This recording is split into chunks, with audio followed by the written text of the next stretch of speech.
এই বর্ষার সময়টা প্রত্যেকটি বাড়ির মানুষদেরকে সব থেকে বেশি সচেতন হতে হবে। তার কারণ এই সময় সাপের প্রাদুর্ভাব একটু বেশি হবে। গতকাল রাত্রিতে যে ঘটনাটি ঘটলো, ভয়ঙ্কর বিপজ্জনক ঘটনা, যেটি ঘাটাল থানার 3 নম্বর ওয়ার্ডে রিন্টু জানার বাড়িতে। ওই রিন্টু জানার একজন ফ্যামিলির মানে মহিলা বাচ্চা ছেলেকে খাওয়াচ্ছিল, তখন বাজছে রাত্রি 11:30। কালাজ সাপটি আস্তে আস্তে ঘরে প্রবেশ করছে। সেই মুহূর্তে মহিলাটি দেখে ফেলে যে কালাজ সাপটি প্রবেশ করছে। সে চেঁচিয়ে ওঠার সাথে সাথেই সাপটি বাড়িতেই একটি বস্তার পাশে লুকিয়ে যায়।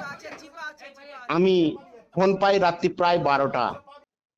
ওই সময় আমি গিয়ে সাপটি উদ্ধার করি এবং মানুষকে সচেতন বার্তা দিই যে এই বর্ষার সময় আমাদেরকে সচেতন হতে হবে। সব থেকে বেশি বাড়ি পরিষ্কার রাখতে হবে, মাঝে মধ্যে বাড়িতে চুন সহ মিশ্রিত ব্লিচিং পাউডার ইউজ করতে হবে।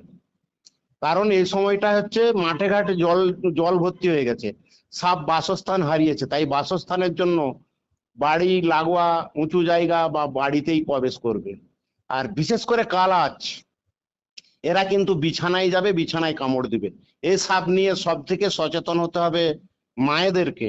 কারণ বাচ্চারা রাত্রিতে মায়েদেরকেই বলবে তার অভাব অভিযোগ। বিশেষ করে রাত্রিতে, মানে গভীর রাত্রিতে তলপেট যন্ত্রণা, মুখের মাংসপেশি শক্ত, শ্বাসকষ্ট, চোখটি শিবনেত্র, সঙ্গে সঙ্গে এই লক্ষণগুলি জানলে নিয়ারেস্ট ব্লক স্বাস্থ্য কেন্দ্রে যেতে হবে। আমি Malay Ghosh, wild life rescuer. এই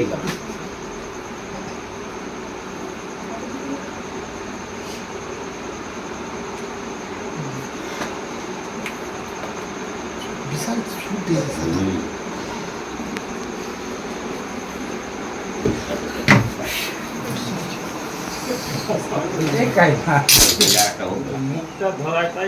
এই হচ্ছে সাইলেন্ট কিলার। মানে এখন আছে এখানে, একটু পরে যাবে বিছানায়, তারপর হবে ইতিহাস। ঘামের গন্ধে নাকি বিছানা? এরা বিছানায়, আমি সব বলে যাবো আগে। ওই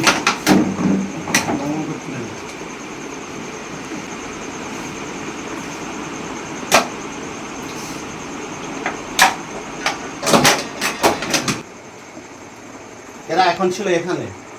বাড়িতে সবাই যখন নিস্তব্ধ হয়ে ঘুমিয়ে যায়, এরা খাটের পায়া বেয়ে যাবে বিছানায়। এরা বিছানায় ছাড়া কামড় দেয় না, যার জন্য এদেরকে বলা হয় সাইলেন্ট কিলার। কেন বলা হয় জানেন কি? এদের কামড়ে থাকে না কোনো দাগ, পড়ে না কোনো রক্ত, হয় না কোনো জ্বালা যন্ত্রণা, তাই এদেরকে বলা হয় সাইলেন্ট কিলার। এরা কেন বিছানায় যায়? এরা বিছানায় যায় মেনলি এদের নিজেদের শরীরের তাপমাত্রা ঠিক করতে, এবং নোংরা বিছানা হলে এরা কিন্তু সেখানে যায়। যার জন্য বিছানা পরিষ্কার করতে হয় 15 দিন অন্তর অন্তর, রোদে দিতে হয় বা প্রথম করণীয় ওই ক্ষতস্থানে রেখে বাঁধন না দিয়ে, ওই ক্ষতস্থান নাড়াচাড়া না করে, ওই ক্ষতস্থান ব্লেড দিয়ে চিরে রক্ত না বার করে, ওঝা বা গুনিনের খপ্পরে না পড়ে গোটু নাটাল হসপিটালে। বুঝতে পারলাম?